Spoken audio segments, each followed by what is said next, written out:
À la question sur la mise en place d'une commission d'enquête internationale pour la situation dans l'Est de la RDC, le ministre de la Communication et Médias a fait savoir que celle-ci a été arrêtée en mode d'urgence. Dans l'esprit des discussions, cela devrait se faire dans l'urgence.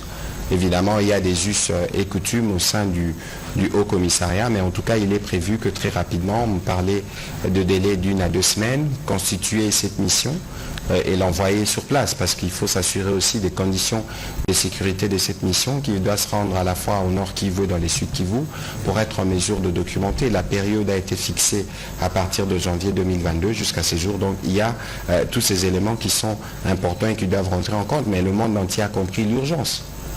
S'il y a eu justement ce vote à l'unanimité, c'est parce que face à la barbarie et aux actes qui ont été posés et au risque justement que cela se pose encore, parce que nous connaissons les aventures rwandaises sur notre territoire, il y a bien évidemment besoin de passer un message à tous ces criminels, y compris à leurs chefs, pour montrer que cette fois-ci, ce n'est pas seulement la République démocratique du Congo, mais c'est le monde entier qui s'élève.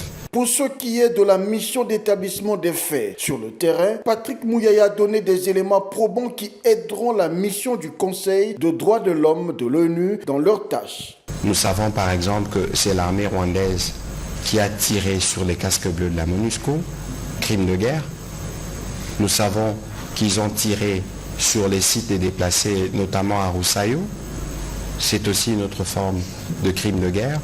Nous avons en tout cas aujourd'hui la possibilité de noter qu'il y a eu des crimes imprescriptibles. On a beaucoup insisté sur les violences ou les violations des droits de l'homme commises sur les femmes et les enfants. Vous savez qu'il y a des recrutements forcés des enfants qu'on envoie. Il y a des actes d'une horreur indescriptible, notamment les viols des femmes. Et toutes ces choses se sont passées. Tout ceci constitue une grande victoire diplomatique pour la RDC qui a mené une lutte acharnée pour arriver à cette fin.